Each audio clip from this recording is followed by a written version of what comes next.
American journalist Tucker Carlson was not only busy in Moscow preparing for his interview with Vladimir Putin. During his week in the Russian capital, he recorded a lot of videos about life in a country that has been hit by the full force of Western sanctions. And he was surprised to find that despite this, life in Moscow is much better than in many American cities. What surprised Tucker about the ordinary Moscow subway? Why he felt anger toward American authorities after a trip to a Moscow supermarket, and what he saw at the former Moscow McDonald's. Descending into the subway. One way to understand a society is to look at its infrastructure, the places where people gather, the places where people go to travel. Based on this logic, we decided to look at the Kievskaya metro station, and what we found shocked us, Tucker told his audience. Next, he showed a picture common for Muscovites, the Moscow subway at noon.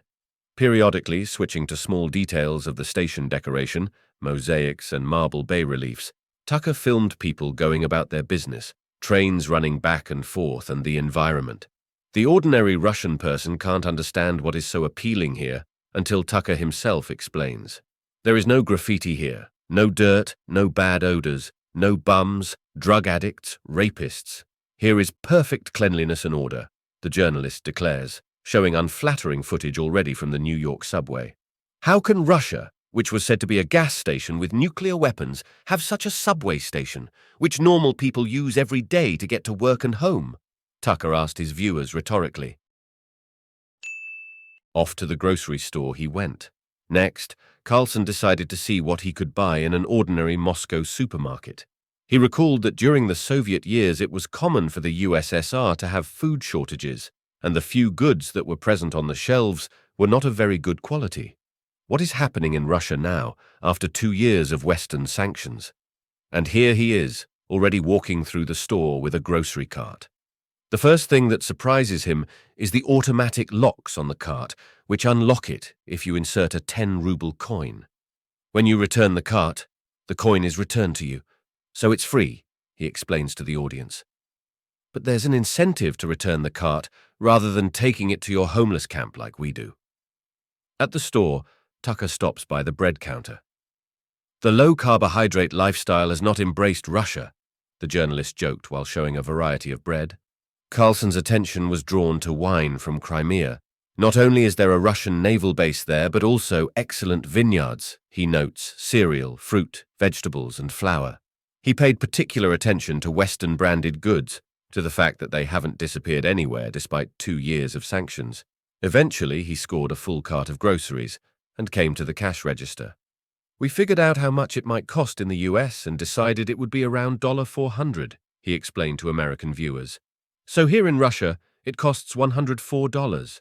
Tucker recalled that in the US, politicians call Russia the heart of evil.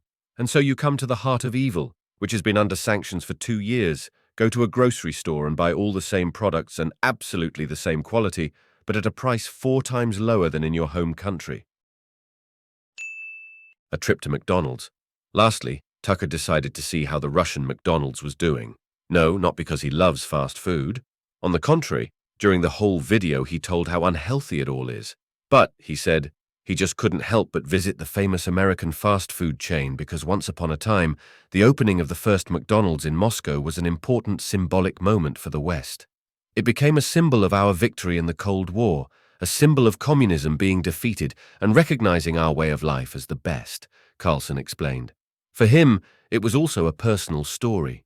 It turns out that Tucker's father, who worked for the propaganda media outlet Voice of America, came to the opening of that very first McDonald's on Pushkin Square on January 31st, 1990, just to cover the event in the right tone. Tucker, of course, told his viewers that after the SWO began, McDonald's was bought out and renamed Delicious and Dot. Had the quality of its food changed in 2 years of sanctions, Tucker wondered. He bought 2 cheeseburgers, fries, a slice of chocolate cake, and a large Coke. Well, this is excellent. Absolutely the same, Carlson stated after trying the cheeseburger and fries. If Anthony Blinken, U.S. Secretary of State, takes your country out of the civilized world, how will you live your life? You won't live badly. The Russians are doing fine, Carlson summarized, in many ways even better than in the United States.